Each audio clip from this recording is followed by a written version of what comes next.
नमस्कार, मैं हूं प्रेम कुमार। आप देख रहे हैं कप ऑफ न्यूज। उपसभापति महोदय सम्माननीय हरिवंश नारायण सिंह जी उपवास पर रहे और उपसभापति महोदय ने जिन 8 सांसदों को सदन से, राज्यसभा से निलंबित किया, वो धरने पर बैठे रहे, महात्मा गांधी जी की मूर्ति के सामने रात भर बैठे, सुबह भी बैठे हुए थे और वो अपने निलंबन की कार्रवाई को वापस करने की मांग कर रहे थे। लेकिन सुबह सुबह उपसभापति हरिवंश नारायण सिंह जी चाय लेकर उनके पास पहुंचे और उन्हें मनाने की एक तरह से कोशिश की, एक सद्भावना का परिचय दिया और इस सद्भावना की प्रधानमंत्री नरेंद्र मोदी जी ने ट्वीट करके बहुत तारीफ की और ये बताया कि उपसभापति हरिवंश नारायण सिंह जी कितने उदार हृदय के और ऊंची सोच वाले व्यक्ति हैं। पर ये पूरी घटना वो नहीं है जो जिस रूप में हमारे सामने है। प्रश्न ये है कि हरिवंश नारायण सिंह जी को उपवास करने की जरूरत क्यों आई, क्यों पड़ी। वो चाय लेकर के वहां पहुंचे तो उनका मकसद क्या था, क्या वो अपने मकसद में कामयाब रहे। और जो विरोध हो रहा था या हो रहा है विपक्षी दलों की ओर से, जिन्होंने निलंबित सांसदों के समर्थन में संसद की कार्यवाही का लोकसभा और राज्यसभा दोनों में बॉयकॉट किया, ये तमाम परिस्थितियां हैं, इसके कारणों को समझने की जरूरत है। देखिए, उपवास हमारे जीवन में बहुत सुना जाने वाला, अक्सर सुना जाने वाला, महसूस किया जाने वाला, हर घर में लगभग उपवास की स्थिति होती है। एक पर्व त्योहार के तौर पर भी हम उपवास मनाते हैं। लेकिन उपवास का मतलब क्या होता है? उपवास का मतलब सिर्फ भूखा रहना नहीं होता। उपवास को अगर देखें तो उसका मतलब उपवास, यानी उप का मतलब समीप और वास बैठना, समीप बैठना, समीप आकर बैठना। और इसको ईश्वर से आध्यात्मिक नजरिए से जोड़ा जाता है कि ईश्वर के करीब आना, ये उपवास है। इस एक मतलब है। इसका एक और मतलब यह है, उपवास किया जाता है कि ताकि तपोबल हासिल किया जा सके। किसी बड़े लक्ष्य को हासिल करने के लिए जब व्यक्तिगत क्षमता कम पड़ती है तो उस व्यक्तिगत क्षमता का विस्तार देने के लिए, उसको मजबूत बनाने के लिए, आध्यात्मिक शक्ति ग्रहण करने के लिए ये उपवास किया जाता है। ये हमारी परंपरा में उपवास का ये मतलब है। और उपवास जो व्यक्ति ईश्वर को मानता है, जो नास्तिक हैं, वो समीप बैठते हैं, ईश्वर के करीब बैठते हैं और उनसे अपना कनेक्शन जोड़ते हैं। ये उपवास का मतलब होता है। राजनीतिक आंदोलन में भी भूखे रहा जाता है। अब आप समझ रहे होंगे कि उपवास का मतलब सिर्फ भूखा रहना नहीं होता है। देखिए, राजनीतिक क्षेत्र में अनशन होते हैं, भूखे रह करके हम अनशन करते हैं। सांकेतिक रूप में अनशन करते हैं कि एक दिन का अनशन किया कि हमारी आवाज सुनी जाए, और आमरण अनशन भी करते हैं कि जब तक हमारी आवाज नहीं सुनी जाएगी तब तक हम जान दे देंगे, लेकिन हम भूखे रहेंगे। ये दोनों हमारे जीवन में प्रचलित चीजें हैं, राजनीतिक जीवन में हिस्सा है। इसके अलावा इसका जो सॉफ्ट रूप है वो कुछ घंटों का उपवास होता है, केवल पानी पी करके अनशन होता है, उपवास नहीं अनशन होता है, केवल पानी पी करके होता है, धरने दिए जाते हैं, वो तमाम तरीके होते हैं। जो उपवास किया वो क्या है?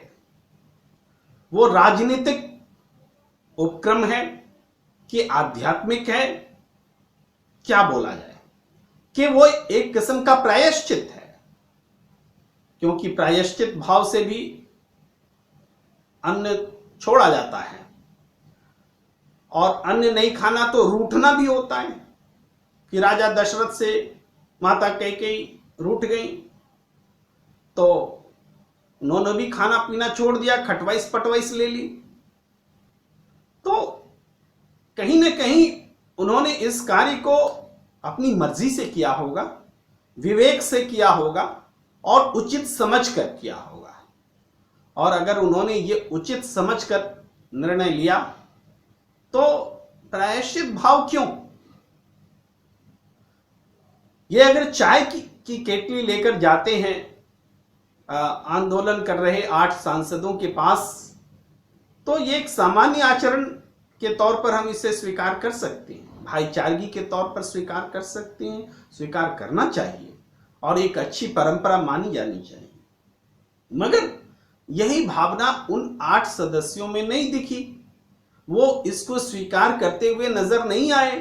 उन्होंने कहा कि हम व्यक्तिगत रूप से आपके खिलाफ यहां नहीं बैठे, हम किसानों की आवाज उठाना चाहते हैं, हमें संसद में नहीं सुना गया, हमें संसद से निकाल दिया गया, तो हम इसके विरोध में बैठे हैं और हमारा मुद्दा चाय पीने और पिलाने तक का नहीं है, हम नहीं पी सकते चाय।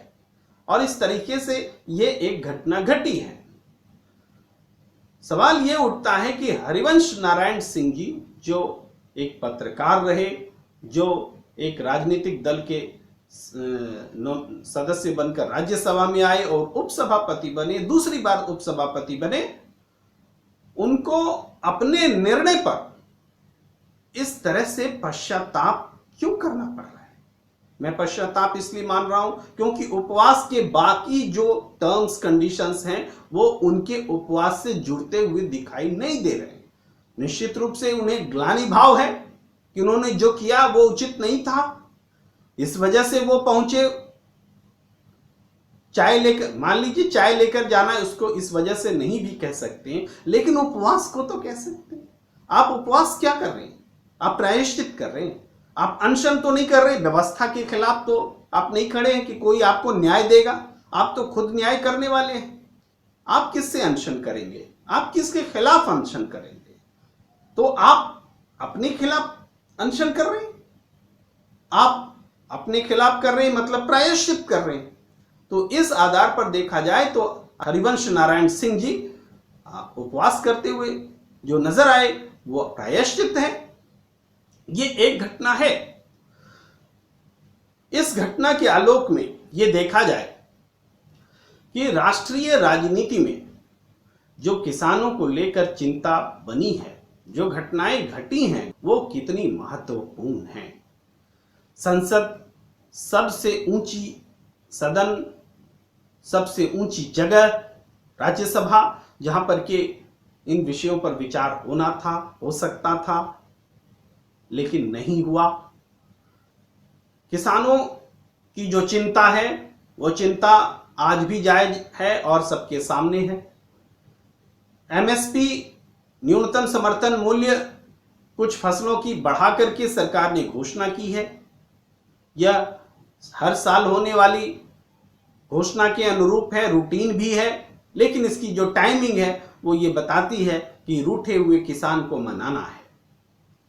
मगर ये रूठने और मनाने की बात नहीं है, ये स्थायी रूप से किसानों के हित का सवाल है कि किसानों के हित कैसे सुरक्षित रहेंगे, किसानों की खेती कैसे लाभकारी होगी, किसान कैसे खेती से जुड़े रह सकेंगे।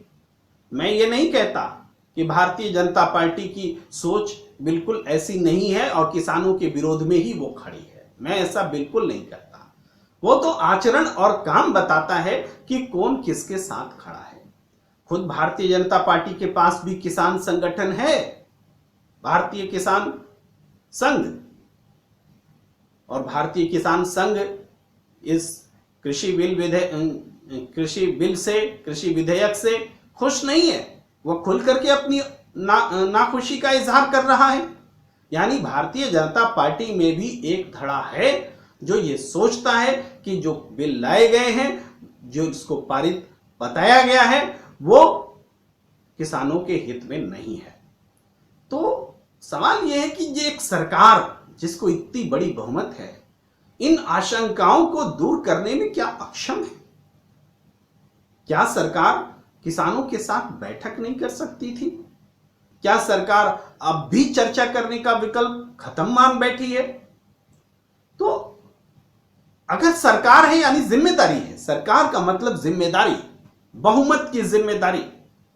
तो बहुमत की जिम्मेदारी का निर्वाह करने के लिए जो कदम सरकार को उठाने चाहिए थे वो नहीं उठाए जा रहे।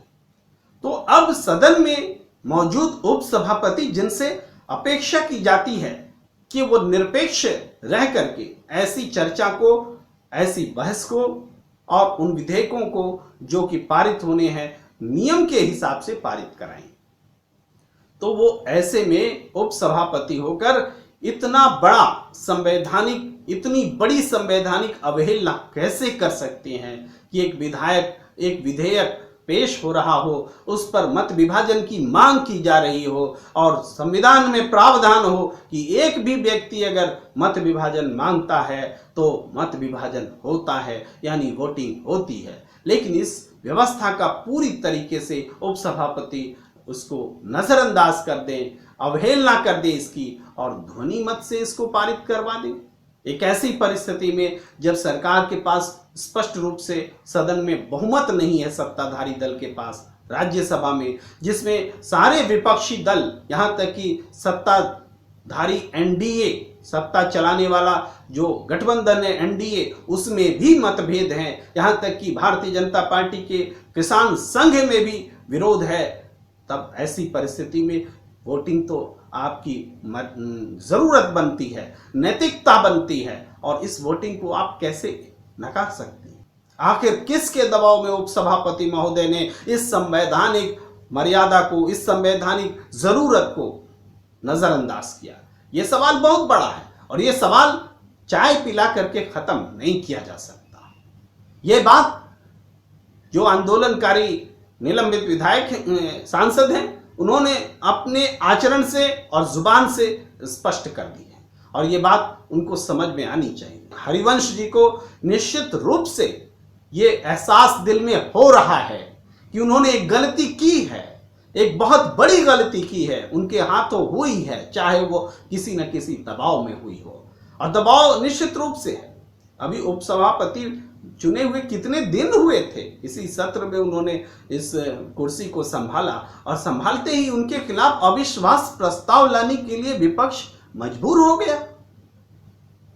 इतिहास में ऐसा नहीं हुआ कि किसी उपसभापति के खिलाफ अविश्वास प्रस्ताव लाने की बात विपक्ष में सोच में भी पैदा हो। यह अलग बात है कि उस अविश्वास प्रस्ताव के लिए उपराष्ट्रपति ने या सभापति ने मंजूरी नहीं दी।